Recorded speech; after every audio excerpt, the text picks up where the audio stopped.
An Israeli soldier who fatally shot a wounded Palestinian is convicted of manslaughter. His trial has deeply divided Israel. So, is the guilty soldier a hero, or did he breach army rules? This is Inside Story.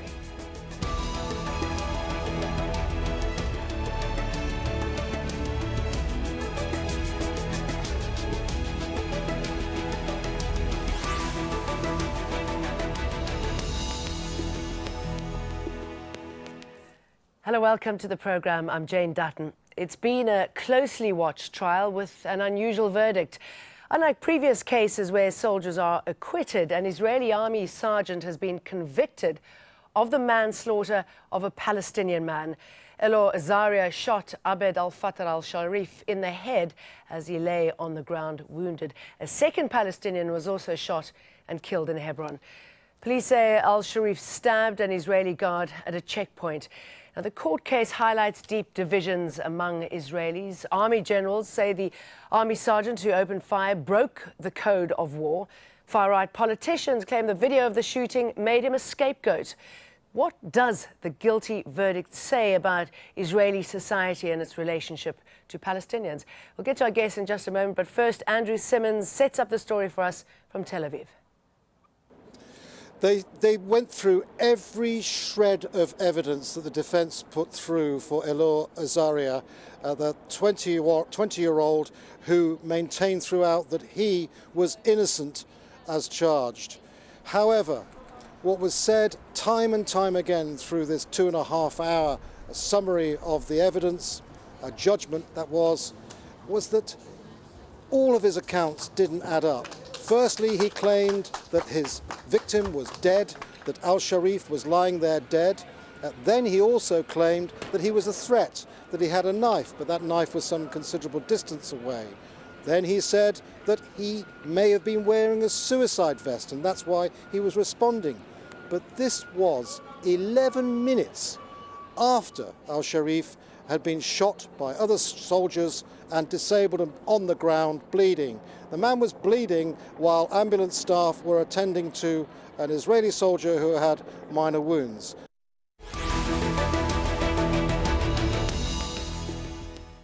Let's now bring in our guests. Joining us in Tel Aviv, Akiva Elder. He's a senior columnist for the Al-Monitor. Also in Tel Aviv, Robbie Sabah, professor at the Hebrew University of Jerusalem. A very warm welcome. Akiva Elder, I'm just wondering what your response is to the conviction. Is it enough?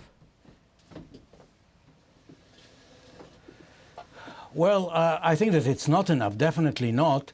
First of all, we have to wait and see what's the final verdict, because if it will turn out that Azaria will go back home or with some very symbolic penalty, that will be a message that you can still get away with murder in Israel if the victim is a Palestinian. So we have some former precedents that soldiers that were convicted were punished very lightly, mildly saying.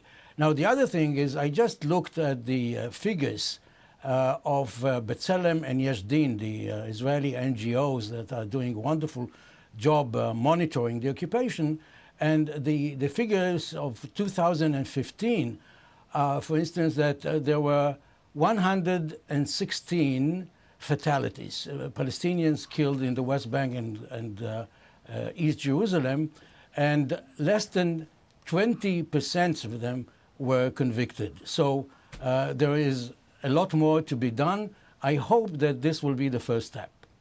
Robbie Sabah, what do you feel as far as this conviction is concerned, and do you think it's enough? I think there's 2 points to be made. First of all, there was no question that if there was no danger, a soldier is not allowed to kill a terrorist once he's been disabled. In other words, this wasn't the issue. It was absolutely clear that once a terrorist is disabled, it is forbidden, it's against Israeli military law, against law to kill him. So the question was a factual question. Did this particular soldier have good grounds to believe that there was a danger? And it was debatable. But the court came, I think, to a very correct and courageous decision that there was not sufficient danger for him to warrant to allow him to kill the terrorist.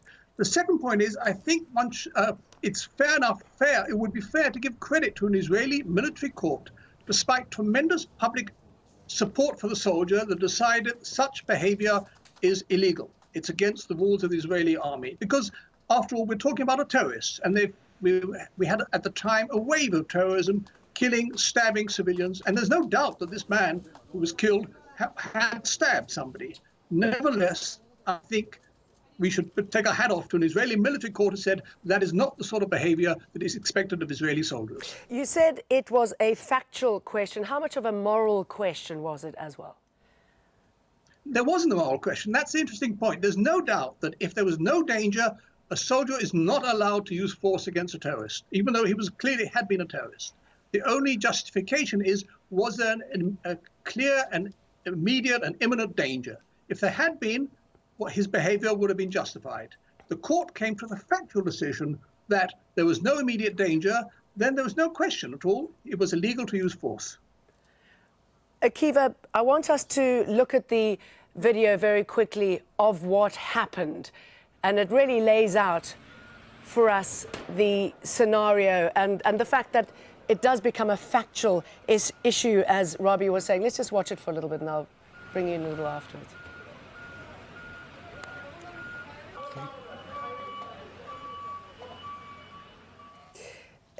Akiva, how much of what happened is violating the military code of conduct in your view? And if it is violating the code of conduct, what sort of impact will it have on the military? Well, I've been, covering the conflict for many years. I've traveled in the occupied territories. And what I can say is that there is not actually a code of conduct, and I don't think that one should expect any code of conduct when you have this kind of situation. I think that, first of all, the people who should be tried are the leaders, our leaders. I fully agree with Professor Sabah that the court has done a wonderful job, and the message is very important. But having said that, you put young soldiers in situations that even adults, they are 18, 19 years old boys, they're boys, just finished high school, and you put them at the heart of a volcanic mountain, Hebron. They're in a juncture where Palestinians, settlers, and some of them terrorists, not all of them, of course, and the army are meeting in an impossible situation under tension, and people are making mistakes. I'm not going to justify Azaria, of course, and I think that what he did is terrible. But I think that maybe what we have to do is to put this in the context of, for instance, the Security Council resolution regarding the expansion of settlements and the abolition of houses in Area C. And maybe this should send a message to all of us, Israelis, that we shouldn't see this kind of footage, and we shouldn't expect those, because, it could be somebody else. Okay. And there are you raise many other points people there, who are doing so, and good they points. were And let me lucky put, because sorry, there was if I no may, footage. let me put these to Robbie. Firstly, who do you think should be held accountable, and what do you make of that point that some of these, no older than kids, are put into a very difficult situation? Hebron is seen as a hotspot. Are they out of their depth there? Does this push them to take this sort of action? We have a conflict with the Palestinians. There's no point in concealing it. There are controversial issues, but I think there's now worldwide support. Whatever happens, you don't use terrorism. You don't stab people. You don't go up to civilians and stab them in the back. And that's what was happening here. This is being fought by the Israeli army, by the Israeli police, and by police in all democratic nations. We're facing a worldwide scourge of terrorism. And whatever political contest might be behind it, it never justifies it. maybe acting out of hope for motherhood and for Mother Teresa. You don't go stabbing civilians. You don't stab people. And this is what's happening. So the issue is terrorism. We have to fight it. But what Israel has done is fight it within the law. In other words, we've strict instructions to our soldiers and to our police. Yes, you can neutralize, you can take action, you can kill a terrorist if there's a real danger. When there's no longer a danger, you don't use force against him. And that I think, is the message of this military tribunal. Let's bring in our third guest from Hebron, the scene of that action. Issa Amro, Palestinian human rights activist and founder of the Camera Project. Firstly, what is your response to the conviction? What happened in your territory there? I think it's a false conviction. The Israeli legal system is supporting the occupation. As Palestinians, we are not only suffering from one soldier, we are suffering from all the soldiers who are occupying our own homes and our own cities, our own streets. I think who's responsible about the killing of the Palestinians is not Elor Azaria only, it's the occupation, it's the military system in the occupied territories. That is my response. I don't believe in the Israeli court. I believe that the Israeli courts are found to support the occupation and to support the expansion of the Israeli settlement. Your videographer, somebody you trained, caught this footage. Do you think we would have reached this point if the footage hadn't been released? And tell us what he went through after he released this, the death threats that he faced. The extrajudicial execution is happening from 1967, even happened before. And as Palestinians, we found it a tool to document the human rights violation and to document the extrajudicial execution. We have many cases documented of Israeli soldiers shooting Palestinians without any accountability, and we have a famous case of Hadil al-Hashlamoun, who was killed maybe 100 meters from the same incident of Elor Azaria killing a Palestinian. I think the camera is the most successful witness and telling the truth about what is happening in Palestine and what is happening in Hebron all the time, but it's not the first case and it will not be the last case. Robbie, if that hadn't been captured, do you think we would have seen the sort of action that we've seen today, the public outcry? It's worthwhile noting that the Israeli army immediately reported that there had been an unusual incident against army regulations before they knew there was a film of it. In other words, this is against, and the Israeli army has no interest in its soldiers behaving as they did. It's against Israeli army sanctions. I would also add that we welcome films. You can film cameramen are welcome to film things. It was used as evidence. We have to make sure hasn't been doctored, but in principle, there's no problem with photographing. Now, Israeli soldiers face repeated criticism for what Palestinians and others say is unfair and discriminatory treatment. Akiva touched on these numbers a little bit earlier on, but I think they're worth repeating. The Israeli human rights group Yeshdin says the prosecution rate against soldiers is exceptionally low. Yeshdin says the army opened almost 200 investigations into suspected crimes against Palestinians in 2015. Only 4 led to formal charges.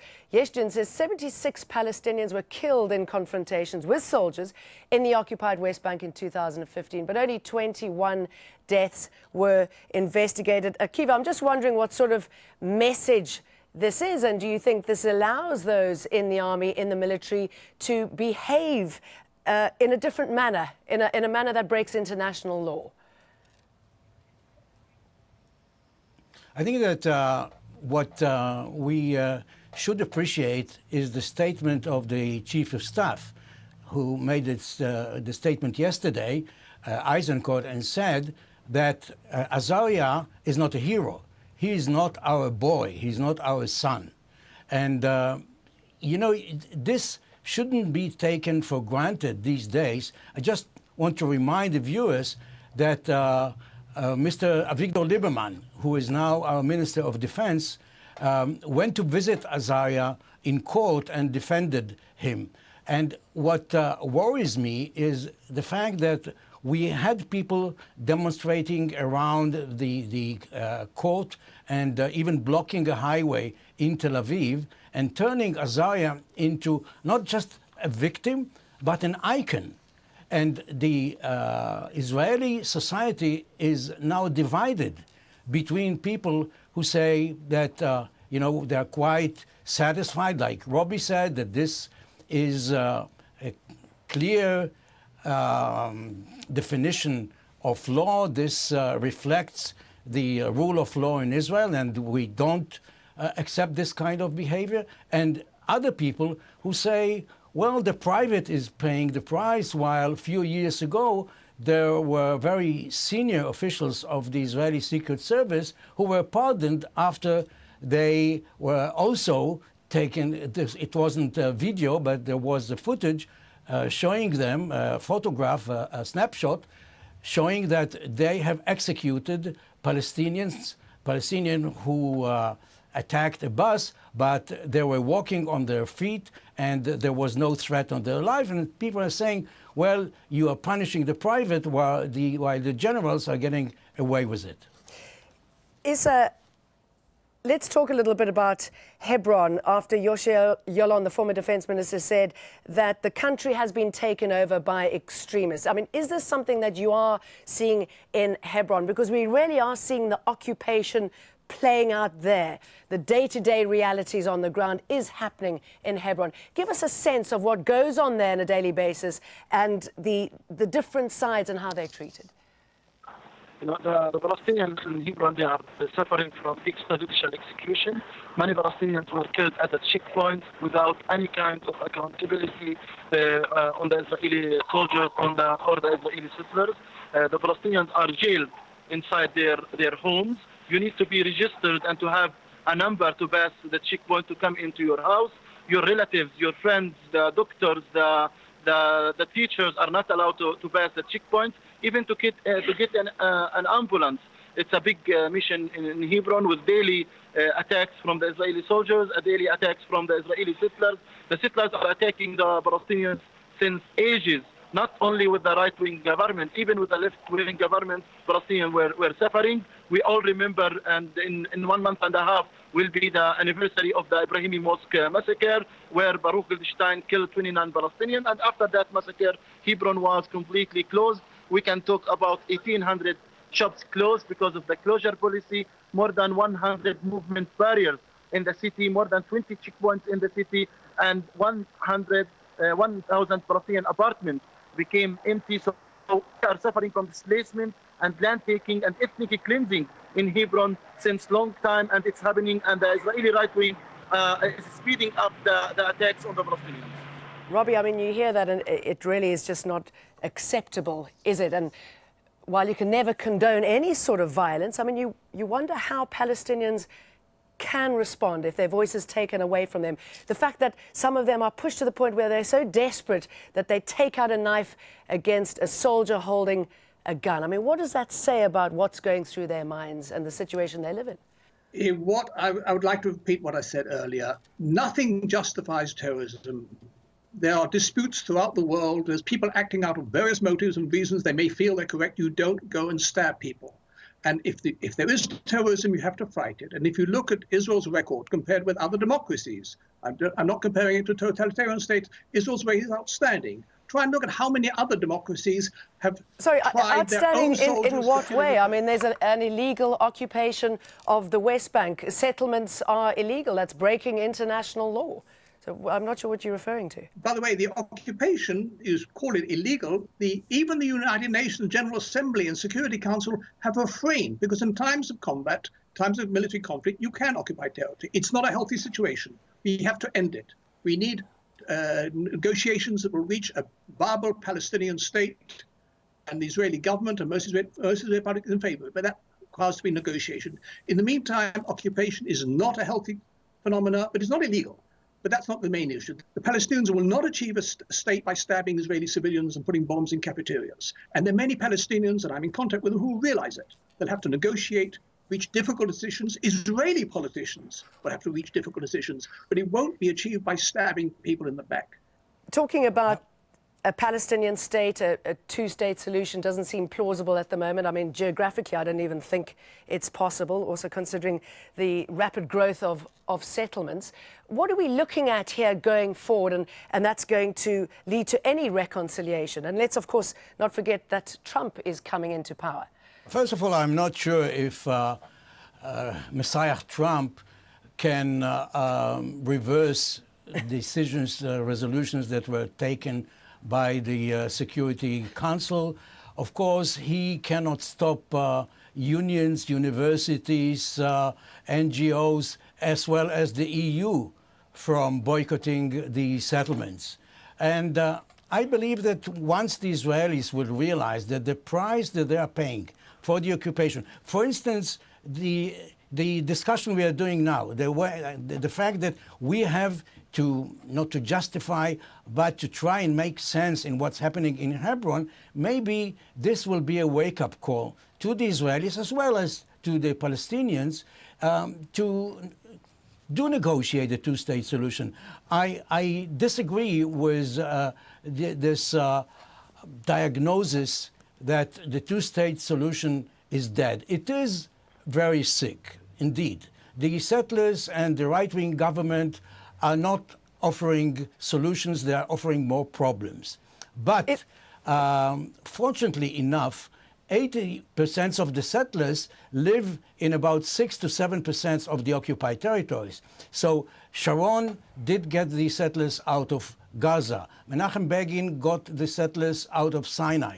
So what we need is leadership, and what we need is an international community that will insist that Israel will stop expanding the settlements and the Palestinians to stop stabbing people. And maybe you need an Israeli leader who will listen to that sort of criticism. Issa, let me bring you in here, and I'm going to pick up on Akiva's point of possibly this presents a wake-up call to all sides. Could this lead to any reconciliation between the Palestinians and the Israelis, and between the Israelis who are divided at the moment, divided over this issue?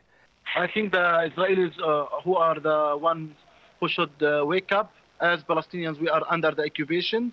We don't have any rights. We are the ones who are killed. We are the ones who are completely restricted. We don't have any human rights. I think the international community should act and make Israel accountable for their human rights violation, for their occupation. And the main issue is the occupation, not the Palestinian stabbers, not the Palestinian violence. And the occupation is supporting settlement. The occupation is supporting the soldiers who are killing Palestinians. So let's talk about the occupation. They should, wake up to end the occupation and solve the problem in Palestine.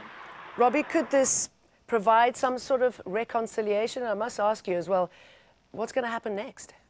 Robbie, do you think this could provide a wake-up call and some sort of reconciliation? We've seen huge divisions within Israeli society over this court case and the events leading up to it. I don't think so, frankly. I think the wake-up call will be when both Israeli and Palestinian leaders realize they have to solve these problems by negotiation.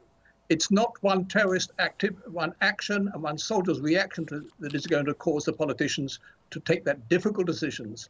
It's realization that we can reach an agreement. I was lucky enough to be way back on the talks with Egypt when nobody thought we could reach peace with Egypt. We did.